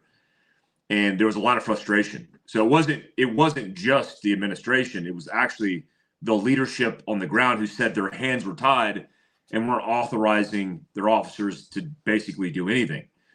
And the first time I went down there, in the first ride along with Mark, we literally interdicted a vehicle. His vehicle pulled over a vehicle that I was in, and we interdicted a young black woman who was transporting 2 illegals in carpet shoes and ghillie suits, like literally hiding in the back, laying down. It was pretty funny because I took a selfie with them and they liked that. They were smiling. But they were completely just picked up on the side of the road in a planned operation. And this was all admitted by this gal. And one of the things I said was, okay, so this is trafficking. This is human trafficking. Like we hear about this like thing that's going on in the background called human trafficking. Nobody ever sees it. This is literally human trafficking. They're working with coyotes, the cartel, to smuggle individual illegals into the country for $3,000 a pop. That could be facilitating terrorism as well. There's a litany of charges. He told me that she would be brought to a detention center and be released and likely never charged. And I'm like, what? And that's right now what's going on. Like they won't prosecute. The federal government won't prosecute any of these charges that we round up, even though obviously you see there's 2 illegals. She got paid $3,000 each to drive them to California. She got caught in Arizona, and she'll be out this afternoon, probably driving back to California. She won't even miss dinner. And it's like that's the reality these guys, this country has been dealing with that entire time period. And we're reversing course now, but it will take decades to reverse course to get it back to where it should have been. Yeah, I couldn't agree more. And actually, we'll be with Sheriff Mark Lamb next week. He'll be at the Vets Tactical booth in the shooting competition for Vets Tactical. That was Jeff's sheriff. And of course, we're friends with him. We've done TV shows and stuff together. Super, super guy. But that leads me right into a question for you, Jeff. Do you think the local smugglers, like the girl that Mike just described, are they freelancers, or are they part of cartels? Do they have any direct ties to any terrorist organizations? I know you work the border. I know you had some intel there, but I'm kind of asking you to speculate. Well, all of the above. It depends on who they are. I've seen actually videos of Mark Lamb, and they pull over a car, and it turns out there's like 4 guys in it. And there's this middle-aged white woman from Phoenix who's driving, and she says, they're hitchhikers. And they're like, oh, really? Do you normally pick up 4 adult grown men who don't speak English when they're hitchhiking on the highway? And she's like, oh, on occasion, nonsense. They're getting paid to do it. They get so much bucks to go from Nogales to Phoenix, and they drop them off at a bus station or something like that. They've had what they've also had here is they've had literally high school kids. These are 16, 17-year-old kids who get paid $300, $400 to drive somebody from the border to Tucson or to Phoenix, because they know if the kid gets busted, he's not going to go to jail because he's a minor. And the kids look at it as a way to make money. Others are the professionals. They've got the van, they load them up, they take them, and they drop them at various points. So it's all of the above. Some of these people are just doing it for money. Some of them are the wacky left-wing open borders crowd who thinks everybody has a right to go wherever the hell they want. But I think most of them are just doing it for money. Even if they've worked for the cartel, they're just doing it for money. Yeah, interesting you mentioned the youngins. So we used to have this thing here in Florida called the Country 500, and they didn't pay their bills, so it got shut down. But it was a huge 3-day country music fest. It started in Jacksonville, then it was in Daytona, south of us. And my wife had moved my truck and didn't lock the door. And when we got home, I could tell that the door of my truck was a little bit open, had some stuff stolen out of that. When I called the cops and the cop showed up, he said, oh yeah, we know exactly who this is. There's a gang that's in the process of moving from South Florida to North Florida. And what they do is they go into a community and they recruit kids that are like 12, 13 years old. And then they recruit kids who are 16 or 17 that have a driver's license. They go into a neighborhood. The 12-year-olds and 13-year-olds get out of the car. The driver leaves and meets them at a rendezvous point 10, 15 minutes later. During the 10 to 15 minutes, the 12 to 13-year-olds try vehicle doors, front doors, whatever they can to try and break into somewhere and steal something. Then when they get picked back up again, if they get pulled over by the cops, the 16-year-old or 17-year-old says, well, I just dropped them off, to play with their friends. I don't know what they were doing. And the juvie system's so overwhelmed here in Florida, the 12, 13-year-olds were not even processed at that time. I don't know what it's like today. This was 10 years ago. And the 16, 17-year-olds would just end up with a slap on the wrist. And the whole thing was engineered by a gang at a higher level to use them as pawns. But Randy, coming to you for the last question for segment number 4, when power swings back the other way, we all know it's going to happen, right? Are we going to end up with open borders all over again? Or do you think that somebody in this country is going to have the balls to finish the dang wall and to put laws in place that are tougher than the current laws, which the previous administration completely ignored? No, actually, Chris, what I think is going to happen, and we're seeing some of it right now, as we mentioned yesterday and the day before, about now we're watching liberals, instead of crying about Trump and saying somebody shouldn't have missed, now they're starting to cry out about, well, this is what the Second Amendment was for, when, for the last 20 years, they've been telling us we don't need a Second Amendment, but now they're all ready to use their Second Amendment.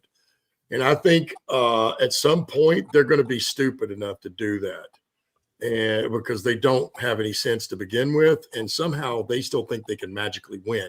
Well, I hate to tell y'all, this isn't the Civil War of the South and the North, pal. This isn't the way this one's rolling out. And I think whether it's whether the 9/11 2.0 comes first, or we have some liberals just flip out and think that they're going to kick this thing off. What I think will happen is then we'll look at, the Patriot Act 2.0. So I don't think this thing's going to roll out step by step and slow. I think that's why they've been trying to force us into, whether it was a race war in 2020, Civil War after that, now revolution, and now back to Civil War. They have been trying to, and when I say they, I'm talking about the people that are actually running this show that's causing all this to happen. Because as I've mentioned many times, we look at how nothing makes sense anymore. And then it's no different than whether it was, the assassination attempt on Trump or John F. K's, right? Or even in September 11th. How many people on this planet have the power to turn all these agencies down? It's not very many people. That's just the truth. That's the fact of the matter. So they want this to happen. They've been trying to push us into a fight. And as I've been saying all along, we need to really worry about that, because apparently they think they have full stop. Whatever it is, once this thing kicks off, that they can end it in a hurry, push in, Patriot Act 2.0 with this Planeteer and all this other crap. And it will happen like overnight. It will happen overnight. And that is what we will see, I do believe, happen. It won't be a slow rollout. This thing will happen in one big slide, and it's going to be predicated on some type of event like I just mentioned, so they can blame us for it. And then this is what we have to do in the interest of public safety, as we've mentioned. So I don't see this swinging back. I don't think we'll make it to the point where it swings back for the left so they can just do it all on their own. I think we'll be looking at an event no different than when they waited for Darren Chavez and George Floyd event. That was all they were waiting on, was something that they could ignite and then energize their network. And we saw 28 states come out the next day, all with the same verbiage, crying the same thing, because that's planned and organized. I think we'll see something very similar whatever happens. Well, you know what? The maskers are going to line up and say, take away my liberties. Let's have curfews. Let's have martial law. They already have. 15 minutes. They're going to beg for that stuff. So moving into the final segment number 5 is titled Bracing for Hits Across Multiple Cities. So intel whispers about teams syncing up from these hideouts point to a nightmare where attacks drop in a dozen spots at once, overwhelming law enforcement and first responders who can't chase these guys in every possible direction right when it counts. And the gut punch is how these plans exploit our spread out setup. In other words, hitting soft targets like schools or events in cities at the same time to create the maximum amount of chaos and pin the help down, right? I asked, some law enforcement guys, I said, what? Do you all not have like an SOP that says when you respond to an emergency, not to pile up 20 cop cars all at the same spot and turn you all into fish in a barrel sort of thing? Every single one of them said, yes, we have an SOP for that, and nobody adheres to it. So that's the game from these guys, by the way. That's why the secondary and tertiary attacks will be worse than the primary attacks, because they'll lay in waiting for the cops and paramedics to show up, firefighters. And when they get there, they'll let off their VBIEDs, vehicle-borne IEDs, kill as many first responders as they can. So I don't know how we get ahead as far as these enclaves are concerned. We've got to infiltrate them to some element, I believe, so that you've got eyes on stuff and it's not just remote surveillance. I think you've got to get those people who are eyes on to reach out to the rest of the community that is still not part of the enclave per se, so that they're watching, see something, say something. And at the end of the day, the feds aren't going to come and rescue us at the end of the day. We've seen what their capabilities are. Hurricane Helene, Katrina, they're all good examples. And they're very slow to move relative to how fast your sheriff, troopers, city PD can move. So Mike, coming to you first, just curious what your thoughts are. What do you think are the top 3 cities ripe for Islamic terrorist attacks right now in the lower 48?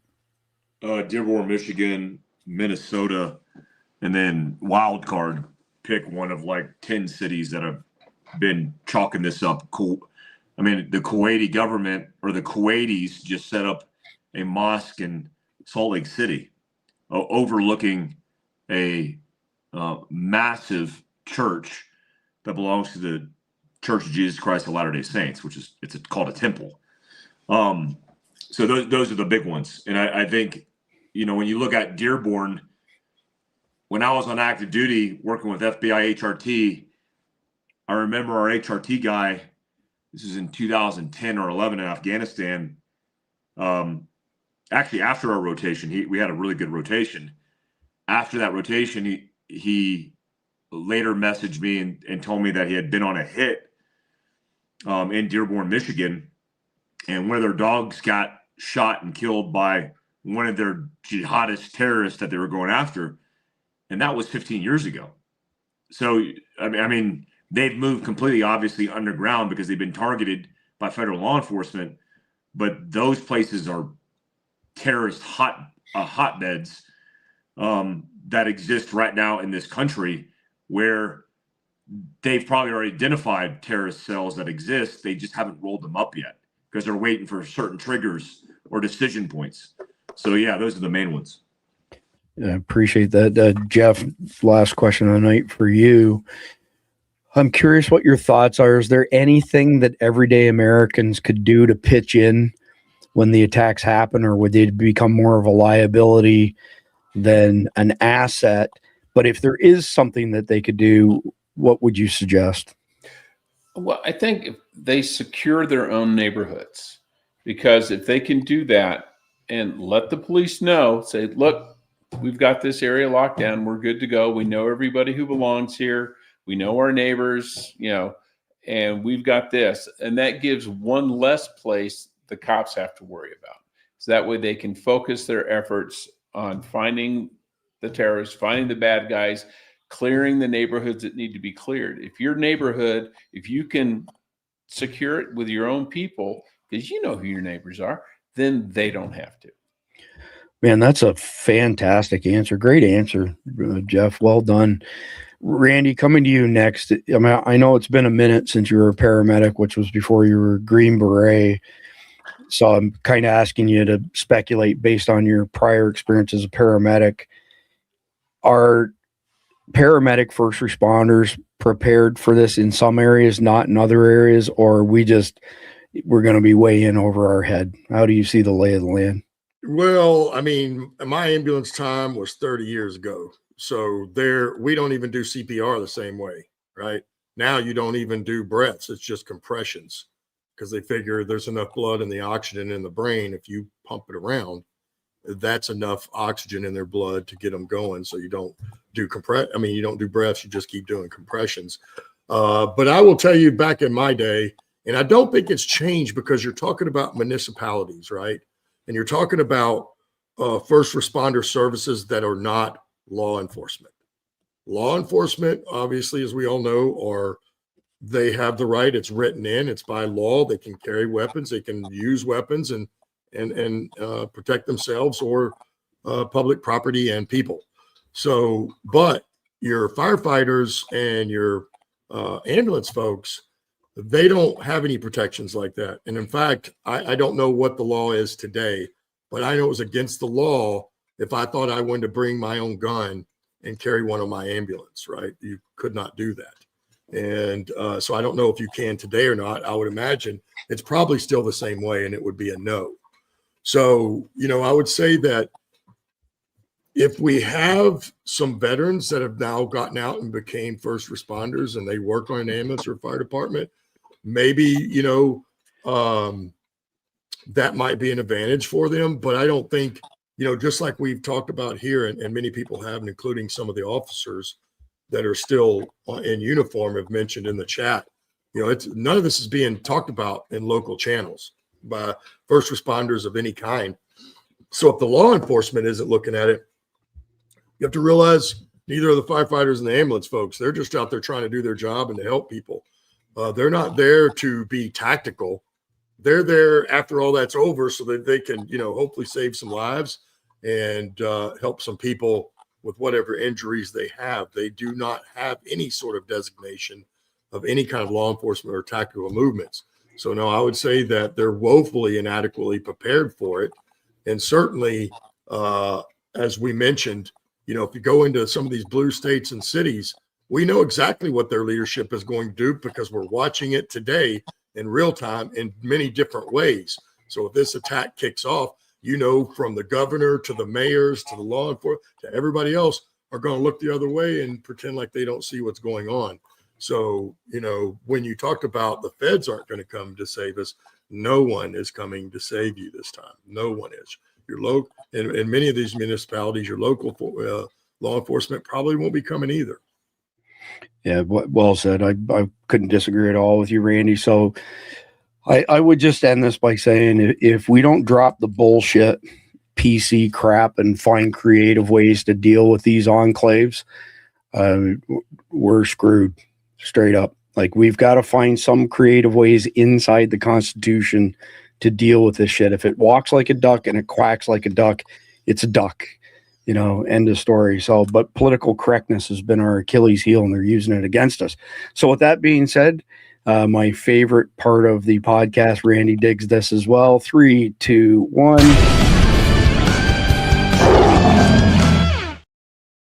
All right, so it is time for the Carnival Hero of the Night. Let me get Mike back up on stage here.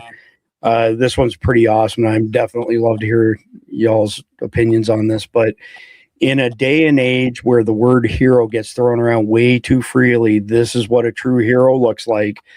Pat Tillman, 50-second tribute to him.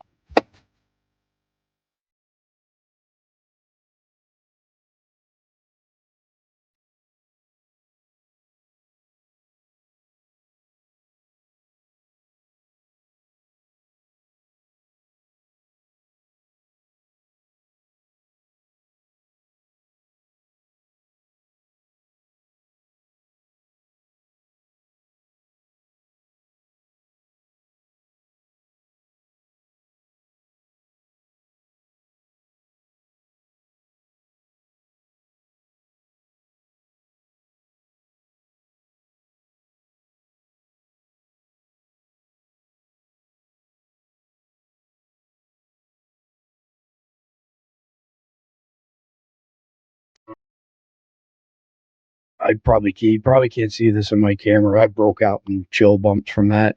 Mike, golly, Pat Tillman was a machine, man. That guy was so solid. Give me your thoughts on just what an amazing human being he was to walk away from his career to fight for our country and then lose his life. Yeah, where many people would have taken the path of least resistance and fortune and fame, he had it all lined out in front of him. He decided to serve his country. He lost his life, but he did so doing what he wanted to do, and he put the country first over his own ego, his own professional career, and he sacrificed it all. He sacrificed walking away from a career in the NFL, a successful career he would have had in the NFL, millions of dollars, his family, and decided to serve as a Ranger. And he's an American hero for sure. Yeah, big time. Jeff, your thoughts on Pat Tillman? What a machine. Absolutely.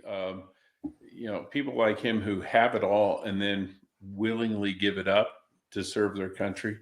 The name just slips, was on the tip of my tongue. I can't remember now. He played for the Boston Red Sox. He was the hitter, and he, I think, had the highest batting average of anyone in Major League Baseball. But he served in World War II. He was a star baseball player, gave it up, went into World War II, came out, went back into baseball, and then had to give it up again to go into Korean War. So there are those people who do that, who willingly give up everything to defend the country. You got some people in the audience saying Ted Williams. Yes. Ted Williams. Randy, what thoughts on Pat Tillman, man? Well, I mean, like it was already been mentioned, in World War II, everybody left, everybody went, but we haven't seen that kind of patriotism since. That's when they had a women's league in baseball, isn't it? And that's actually when women started going to work in the factories and other stuff. So for him to give up, basically a pretty privileged life to then go serve as a grunt, is pretty amazing. He wasn't the first, though. Rocky Bleier did the same thing in Vietnam, and then came back and played for the Pittsburgh Steelers, won a couple of Super Bowls, which, to my chagrin, because I was a Cowboys fan at that time. But I always, and I didn't know that then. It wasn't until much later. In fact, when I went to the Super Bowl in 2010, when it came to Tampa, there's a lot of events. Like there was a clay shoot, and there was a golf tournament, and there was all these things leading up to it. And I met Rocky Bleier at that clay shoot, and that's where I found out the rest of his story. And even though I hated the Pittsburgh Steelers, I'd have a lot of respect for that guy. Same thing. I'm not an Arizona fan like Jeff is, and that's obviously where Tillman played college, and then went on to play for the Cardinals when they were still. Are they still in Arizona? They were the Arizona Cardinals at that time. But so and we know, I remember who Jeff mentioned, but in the GWAT years, I think this is the only guy, right? This is the only one that left professional sports and then went and served his country. So, regardless of everything else that happened, he was American treasure and a real hero. So my hats off to Pat Tillman and his family. Very well said, Randy. All right, so we're going to wrap up with the conflicted question tonight. We'll go to Mike first. Weeks after society collapsed, the lack of utilities and comforts of everyday life turned cities into death traps. Where would you bug out to if cities as we know them today were no longer safe and habitable? Where do you think everyone else in the same situation would go? First year. I'm bugging out to the high ground, not potentially to stay, but I'd definitely occupy the high ground for security and just get more rural. I mean, just get out into the hinterlands a little bit where you have natural running water. There's plenty of real estate in the country for that. A lot of people would never survive there because they need all the creature comforts. But if you have the wherewithal, if you have the skill sets, you can go out there and start all over. You don't need anything. As long as you got wild game, where I live, the Wasatch Front that's right behind my house, I could start a new existence back there, a new civilization. When you said Wasatch, I thought you were going to say, as long as you have Wasatch Wagyu.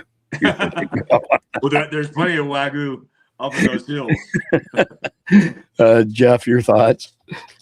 I kind of agree with Mike. I think I would try and find, throughout the South, where I went to junior high and stuff and my family's from, you'll find these old houses that were your grandma's house and no one lives in them anymore. Maybe they use as storage.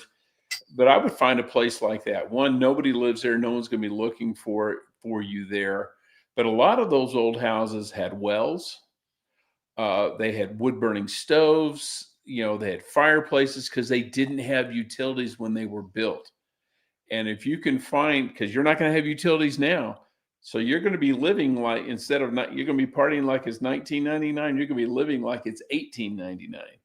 And you need a house that was kind of designed for that. That way you don't have to try and adapt a modern house, build a fireplace into it somewhere. You've already got it. And if it's got a well and it's, there's a place where you could put in a garden, and if it's overgrown around it, all the better, because then it looks, looks abandoned, stays abandoned. And then that way I just lay low and hope to God nobody else knows about it. Yeah, good point. I would just quickly say we would go to our cabin because it's at the top of a mountain in a very secluded spot. We have 2 wells, one of which is basically an artesian well. It pours the freshest water you've ever seen 24/7 out of the mountain. And that's critical stuff. So that's where we would go. Randy, where would you head to?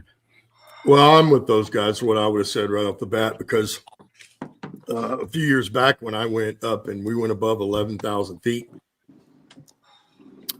for a week, basically, we weren't up at 11 the whole time, but, we were up and down. But I noticed there's nobody up there.